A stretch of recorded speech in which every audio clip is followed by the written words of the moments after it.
Hello students, last हमने एक method पढ़ा था थ्रेशिंग, जिसके थ्रू हमने ये देखा था कि कोर्सर ग्रेन्स को, जो हमारा वीट, राइस, पल्सेस या कुछ ऐसी चीज़ें जो हमें अलग करनी होती थी, तो हम क्या करते थे, उसे थ्रेशिंग करते थे या उसे पीटते थे बार बार ऑन ग्राउंड। तो क्या होता था, जो हमारा ग्रेन था वो सेपरेट हो जाता था और जो हस्क होता था, जो भूसी जिसे हम कहते हैं, वो क्या होता था, वो अलग हो जाता था। लेकिन थ्रेशिंग में क्या हुआ, जब हमने थ्रेशिंग पढ़ा था तो उसमें क्या हुआ, ग्रेन्स जो थे वो तो अलग हो गए हस्क से, लेकिन एक ही जगह इकट्ठा थे। जब ये देखो, यहाँ पे आप लोग देख सकते हो, यहाँ पे ये जब पीटा जा रहा है स्टैक, ठीक है, या पूरा वीट का बंडल जो हार्वेस्ट करके लाए हैं उसको जब पीट रहे हैं, तो ये एक ही जगह इकट्ठा हो रहा है। इसमें हस्क भी है और ग्रेन भी है। अब इसका प्रॉब्लम ये है कि अब इसमें सेपरेट करना पड़ेगा ग्रेन को और हस्क को। तो वो कैसे सेपरेट करते हैं वो हम अब इस क्लास में जानेंगे। ग्रेन और हस्क को सेपरेट करने का तरीका बहुत आसान है, और वो तरीका होता है, that method is called windowing.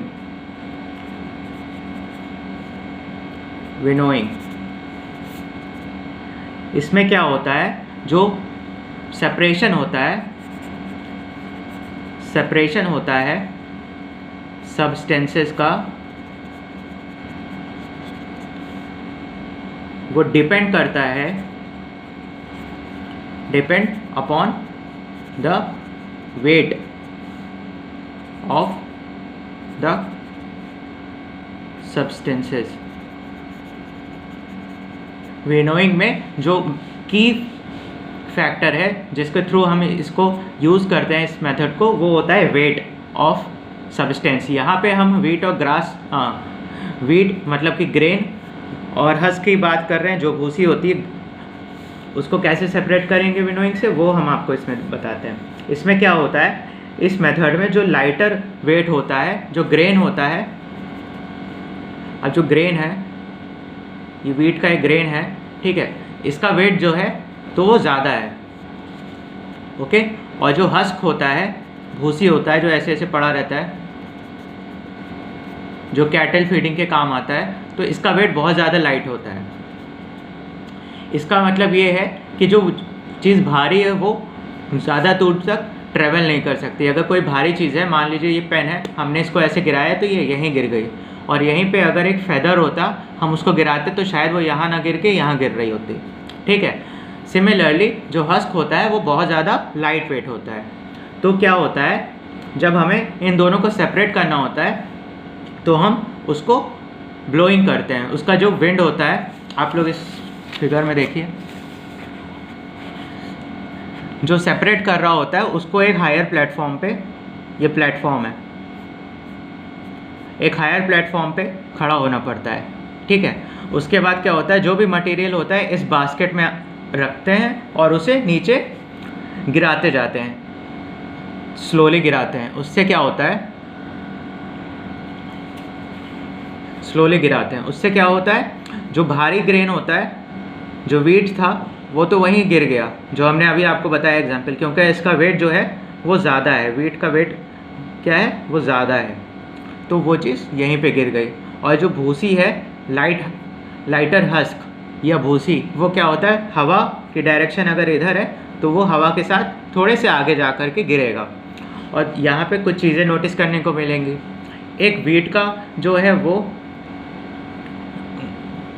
और दूसरा हस्क का, दोनों का, वीट का और हस्क का एक पूरा डोम टाइप कलेक्शन हो जाता है, अलग अलग एंड्स पे, ज़्यादा दूर पे नहीं होता है, पास पास ही होता है, लेकिन अलग अलग डोम्स जो बनते हैं, इकट्ठा होते हैं, कलेक्ट होते हैं, वो आसपास ही होते हैं, ठीक है।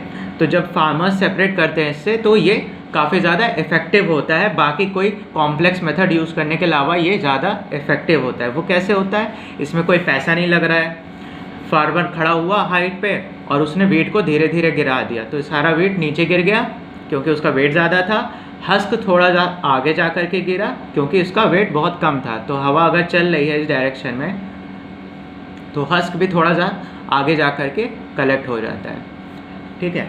इसके थ्रू वीट, राइस एक्सेट्रा, ज़्यादातर वीट और राइस सेपरेट किए जाते हैं। This was the method known as winnowing. अब हम चलते हैं हैंड पिकिंग।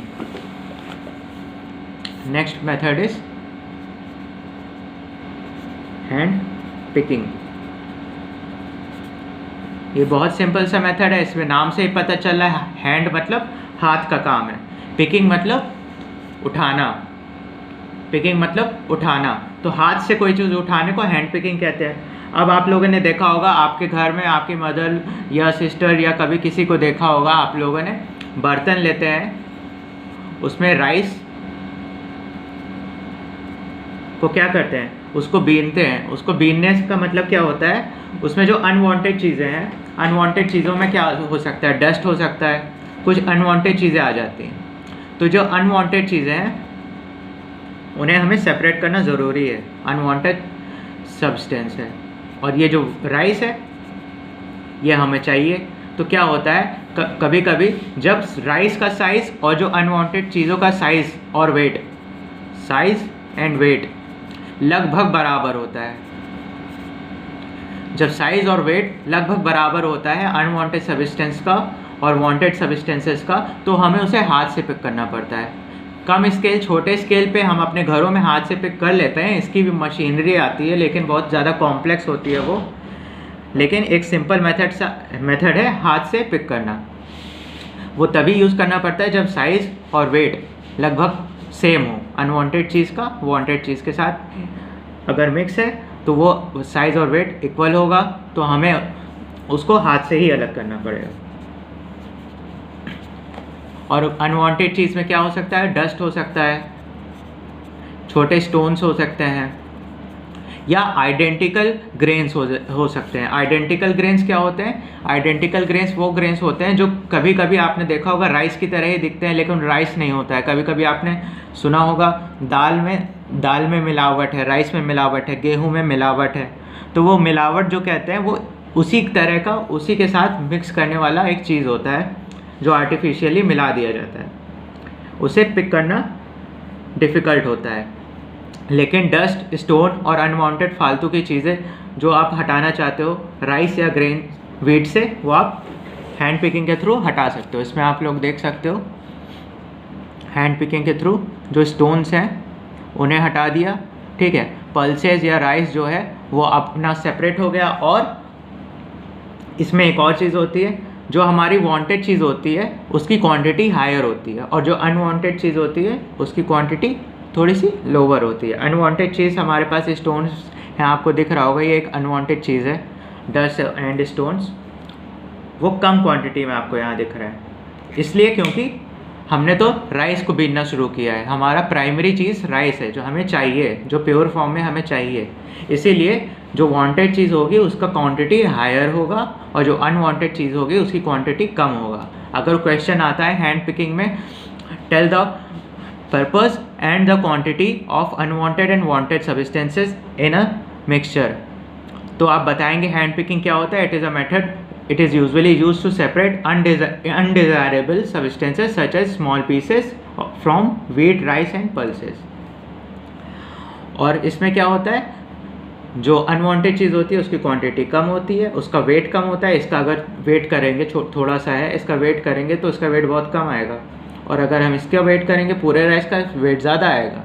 इसका मतलब वेट अमाउंट के हिसाब से amount of wanted cheese is more than unwanted cheese. Okay, आपको ये डायग्राम बनाने की ज़रूरत नहीं है, आप बस इतना थाली और आप अनवांटेड चीज़ दिखा दोगे तो वो मान लिया जाएगा कि आपको आता है, अगर क्वेश्चन आता है विद डायग्राम देन। ओके, तो आपने ये समझा कि जो थ्रेशिंग होती है वहाँ से स्टार्ट करते हैं, जो कि सिंपलेस्ट प्रोसेस होता है। एक बार हम आपको फिर से बता दें ताकि आगे पढ़ने पे आपको समझ में आ जाए।